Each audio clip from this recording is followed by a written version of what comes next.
माँ चाय की टपरी सिर्फ इसलिए चलाती थी ताकि अगर आकाश के पिता के पैसे से घर नहीं चल रहा है, उसकी पढ़ाई में सहयोग नहीं मिल रहा है, तो माँ की चाय की दुकान से घर चल जाएगा, सहयोग हो जाएगा।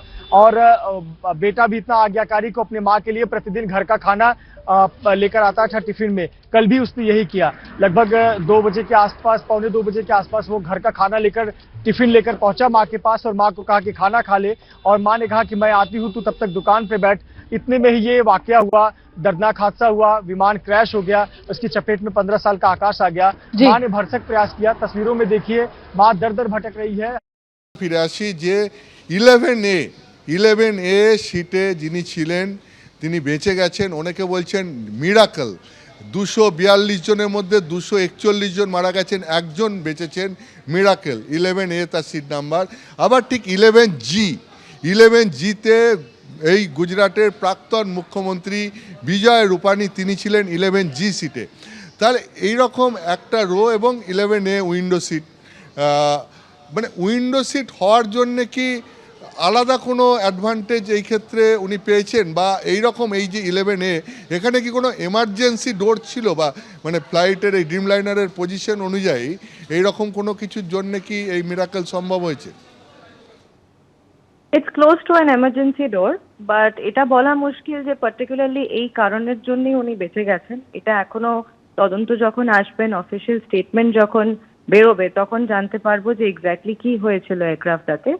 But the entire aircraft, every aircraft ওরকম ভাবেই বিল্ড যে এভরি সিট ইজ সেফ, এরকম কিছু নেই। This is a miracle that's happened, it's a God's blessing that's happened, and we very happy that at least he survived.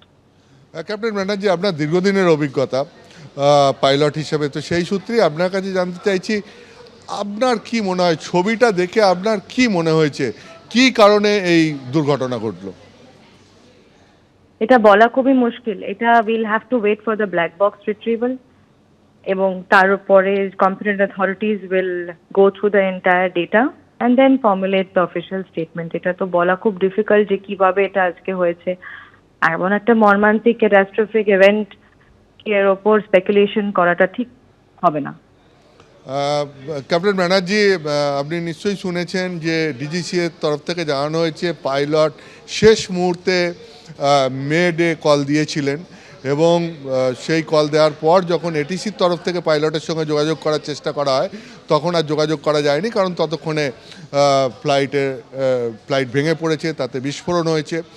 এখন আপনার কি মনে হয় যে ব্ল্যাক বক্স বা যে রেকর্ডিং সিস্টেম থাকে ককপিটে, এই সমস্ত অ্যানালিসিস করে এই ব্যাপারে জানা সম্ভব?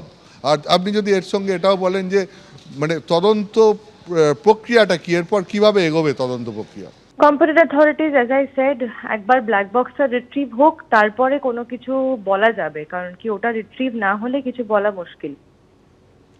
ব্ল্যাক বক্স রিট্রিভ হওয়ার পর, as I said, the data will be decoded.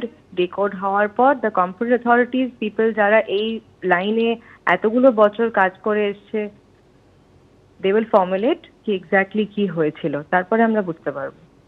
আপনার কাছে আমার শেষ প্রশ্ন, যে এই রকম একটি মর্মান্তিক ঘটনা, এবং এই ঘটনার পর নানান অভিযোগ উঠে আসছে, কোথাও রক্ষণাবেক্ষণের অভিযোগ উঠে আসছে, কোথাও অনেকে আশঙ্কা করছেন যে কোনো যান্ত্রিক ত্রুটি হতে পারে, অনেকে আশঙ্কা করছেন বা সন্দেহ করছেন যে এর পেছনে কোনো নাশকতা নেই। তো এইরকম নানান জল্পনা উঠে আসছে এই পুরো ঘটনাটাকে কেন্দ্র করে।